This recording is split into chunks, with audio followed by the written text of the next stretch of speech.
The healing of the 10 lepers, a story of faith and gratitude.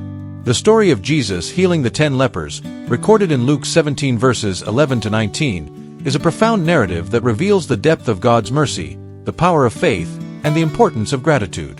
Set against the backdrop of first-century Jewish and Samaritan cultural tensions, it showcases how Jesus' ministry transcended barriers, bringing healing and salvation to the outcasts of society.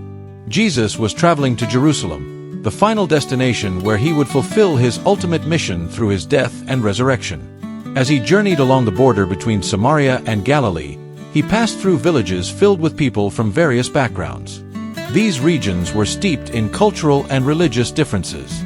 Samaritans and Jews avoided one another, carrying centuries of animosity, yet Jesus consistently demonstrated his willingness to break societal norms to reach all people. By this time, Jesus' fame had spread throughout the land. News of his miraculous healings, authoritative teachings, and acts of compassion had reached even the most isolated corners. Those living on the fringes of society, such as the lepers, would have heard whispers of the rabbi who touched the untouchable and healed the incurable. As Jesus approached a village, a group of 10 lepers stood at a distance. Their condition bound them together, despite differences that might have otherwise divided them. Leprosy, a term used in biblical times to describe a range of chronic skin diseases, was not only physically debilitating but also socially isolating. According to Levitical law, Leviticus 13-14, lepers were declared ritually unclean and were required to live outside the community to prevent the spread of their disease. Imagine their lives, rejected by society, cut off from their families, and unable to participate in worship. Their days were marked by suffering, loneliness, and despair. Yet, when they saw Jesus, hope ignited within them. From a distance, they cried out, "Jesus, Master, have mercy on us." This plea was both an acknowledgement of their dire need and a declaration of their faith in Jesus' ability to help them. They called him Master, a term that recognized his authority and power. In response, Jesus gave an unexpected instruction: "Go, show yourselves to the priests." He did not immediately heal them or touch them as he had done with others. Instead, he directed them to act in faith. The command was deeply rooted in Jewish tradition.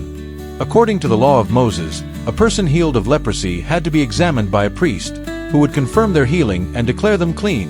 Leviticus 14 verses 1-32. Only then could they rejoin society and participate in worship. By sending the lepers to the priests, Jesus was implying that their healing would take place along the way. The 10 men obeyed. Despite seeing no immediate change in their condition, they trusted Jesus' word and began the journey to the priests. Their willingness to act on his instruction demonstrated remarkable faith. As they walked, something miraculous happened. Their diseased skin was transformed. Open sores closed, discolored patches faded, and damaged tissue was restored. They were healed completely and instantaneously.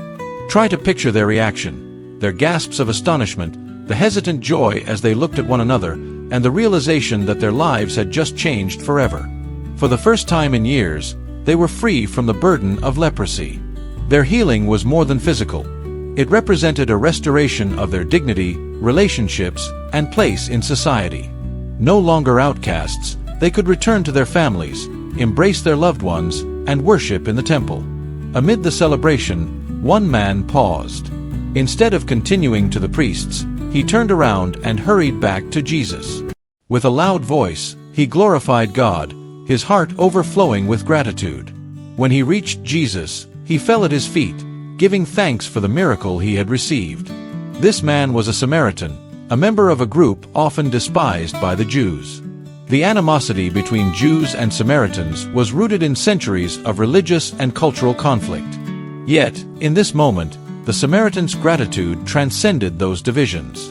He recognized Jesus as the source of his healing and returned to give thanks.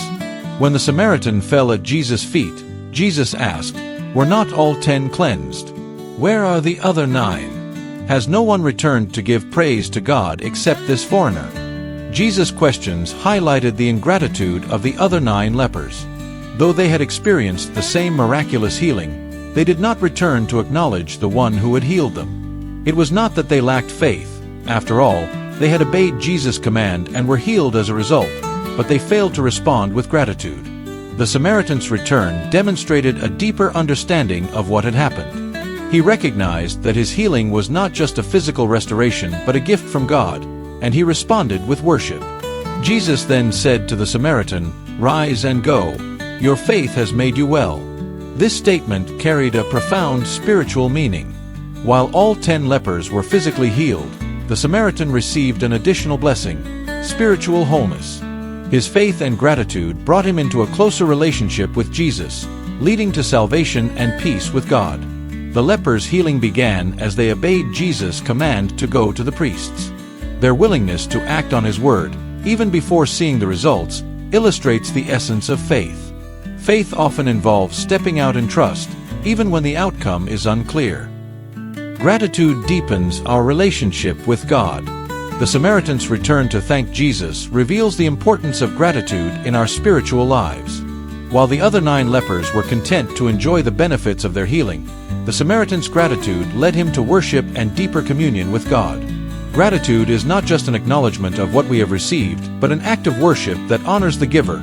The fact that the Samaritan was the one who returned highlights the inclusiveness of God's grace. Jesus' ministry broke down barriers, reaching beyond cultural and religious divisions to extend mercy to all who sought him.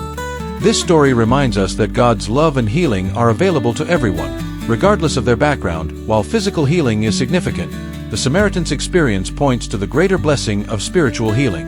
Jesus' words, "Your faith has made you well," indicate that the Samaritan received salvation and peace with God, a gift that surpasses physical restoration. This story challenges us to reflect on our own lives and attitudes. How often do we, like the 9 lepers, take God's blessings for granted? It is easy to focus on the gifts without acknowledging the giver. Yet true faith calls us to respond with gratitude, recognizing that every good thing we have comes from God. Gratitude transforms our perspective. It shifts our focus from what we lack to what we have received. It deepens our relationship with God and opens our hearts to His presence. Cultivate a habit of thankfulness. Make it a daily practice to thank God for His blessings, both big and small. Reflect on His faithfulness and express your gratitude through prayer and worship. Acknowledge the source. When you experience blessings or success, take time to recognize that it is God who provides. Like the Samaritan, return to Him with praise and thanksgiving. Extend grace to others. Just as Jesus showed mercy to the lepers, we are called to extend grace and compassion to those in need. Look for opportunities to bless others, especially those who are marginalized or overlooked. Seek spiritual wholeness. Remember that the greatest gift we can receive is a restored relationship with God. Place your faith in Him, not just for physical or material blessings, but for the deeper healing of your soul. The story of the 10 lepers is a powerful reminder of God's mercy, the importance of faith, and the transformative power of gratitude. It challenges us to live with hearts full of thankfulness and to recognize that every blessing we receive is a gift from our loving Creator. Like the Samaritan, may we always return to Jesus with praise and thanksgiving, acknowledging His goodness and glorifying Him in all we do.